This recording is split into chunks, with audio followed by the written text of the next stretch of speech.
మహబూబాద్ కే సముద్రం మున్సిపాలిటీలో నామినేషన్ల పర్వం ముమ్మరంగా సాగుతోంది. ఈ నేపథ్యంలో ఇప్పటికే మహబూబాద్ మున్సిపాలిటీలో 36 వార్డులున్నాయి. పట్టణంలోని ప్రభుత్వ డిగ్రీ కళాశాలలో 12 నామినేషన్లు కేంద్రాలను ఏర్పాటు చేశారు. ఇక వివిధ పార్టీలకు చెందిన 102 మంది అభ్యర్థులు తమ నామినేషన్ పత్రాలను ఎన్నికల రిటర్నింగ్ అధికారికి అందజేశారు. కాంగ్రెస్ నుంచి 39 మంది నామినేషన్లు దాఖలు చేశారు. బీఆర్ఎస్ నుంచి 37, బీజేపీ నుండి 16 ఇండిపెండెంట్స్ 9 నామినేషన్లు దాఖలయ్యాయి.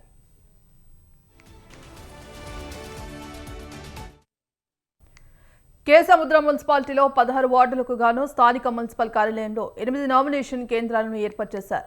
రెండవ రోజు కే సముద్రం మున్సిపాలిటీలో కౌన్సిలర్ స్థానాలకు 58 మంది నామినేషన్లు దాఖలు చేశారు.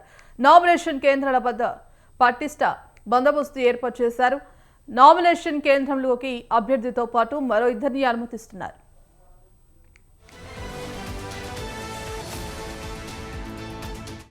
కాంగ్రెస్ పార్టీకి మాకు పొత్తు కుదరడం జరిగింది. సిపిఐఎం పార్టీకి 5 వార్డులు ఇవ్వడం జరిగింది. 4వ వార్డు, 29వ వార్డు, 15వ వార్డు, 16వ వార్డు, 29వ వార్డు, 30వ వార్డు, ఈ 5 వార్డులు కూడా ఈ రోజు ఒక నామినేషన్ వేసాం. రేపు మొత్తం కూడా నామినేషన్ వేయడం జరుగుతుంది. ఈ 5 వార్డు కూడా గెలుస్తాం, ప్రజలు గెలిపిస్తారు. ఎందుకంటే ప్రజా సమస్యల మీద పనిచేసేది మేమే కాబట్టి గెలిపిస్తారని. ఈ వచ్చేటువంటి ప్రజా ప్రాతినిధ్యం ఏదైతుందో ప్రజా ఉద్యమాలకు, ప్రజా సమస్యల పరిష్కారం కోసమే ఉపయోగిస్తామని చెప్పేసి అందుకని ప్రజలందరూ కూడా మానుకోట పట్టణ ప్రజలు సిపిఐఎం పార్టీకి పోటీ చేసినటువంటి ప్రాంతాల్లో భారీ మేరతో గెలిపించాలని చెప్పేసి, అదేవిధంగా సిపిఐఎం బలపరుస్తున్నటువంటి అభ్యర్థులను కూడా గెలుపు కోసం సిపిఐఎం పార్టీ తప్పకుండా పనిచేస్తారని కూడా ఈ సందర్భంగా తెలియజేస్తా ఉన్నారు.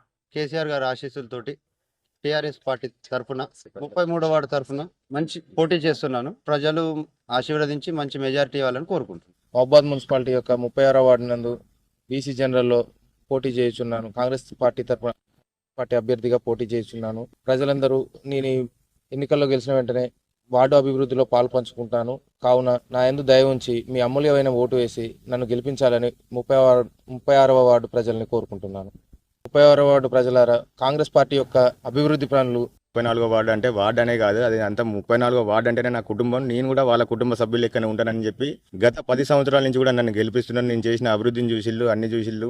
ఈసారి కూడా నాకు అవకాశం ఇస్తారని ప్రజలందరూ ఆశీస్సులతోని ఈసారి 34వ వార్డు నుంచి మళ్ళీ పోటీ చేయడం జరిగిందండి. ఈసారి జనరల్ అయినందుకు నేనే ఈసారి పోటీలో ఉన్నా. 34వ వార్డులో కారు గుర్తుకు ఓటేసి